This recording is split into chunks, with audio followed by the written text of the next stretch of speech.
আসসালামু আলাইকুম প্রিয় দর্শক, আপনারা চিনেন যে বর্তমান যে প্রধান স্পিকার আছে মেজর হাফিজ, ওনার স্ত্রী আর কি, ওনার সহধর্মিণী দিলারা হাফিজ স্মরণে দোয়া মাহফিল হয়েছে। ওখানে প্রধানমন্ত্রী এবং বিরোধী দলীয় নেতা উপস্থিত ছিলেন।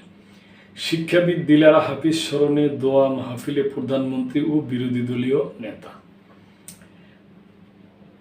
শিক্ষাবিদ দিলারা হাফিজ স্মরণে দোয়া মাহফিলে অংশগ্রহণ করছেন প্রধানমন্ত্রী তারেক রহমান ও বিরোধী দলীয় নেতা ডক্টর শফিকুর রহমান।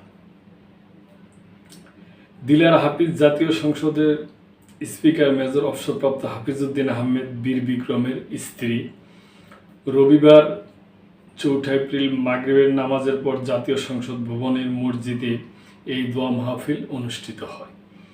এতে আরও উপস্থিত ছিলেন স্পিকার মেজর অবসরপ্রাপ্ত হাফিজউদ্দিন আহমেদ বীর বিক্রম, চিফ হুইপ নুরুল ইসলাম মনি এবং deputy speaker barrister Kaiser Kamal, মন্ত্রী ও সংসদ সদস্যরা। প্রিয় দর্শক, আপনারা ওনাকে চিনেন। উনি শিক্ষাবিদ ছিল। উনি খুবই মনে করেন উনি মেজর হাফিজের স্ত্রী মানে ছিল। উনি চলে গেছে, তো ওনার জন্য আর কি আজকে দোয়া মাহফিল মানে হয়েছিল জাতীয় সংসদ ভবনের এই মসজিদে। ওখানে আমাদের বিরোধী দলীয় নেতা এবং প্রধানমন্ত্রী তারেক রহমান সাহেব উপস্থিত ছিলেন।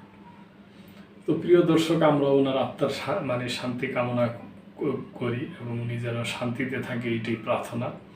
তো এই ব্যাপারে আপনাদের কোনো মন্তব্য থাকলে অবশ্যই করবেন এবং আমাদের পাশেই থাকবেন। আল্লাহ হাফেজ।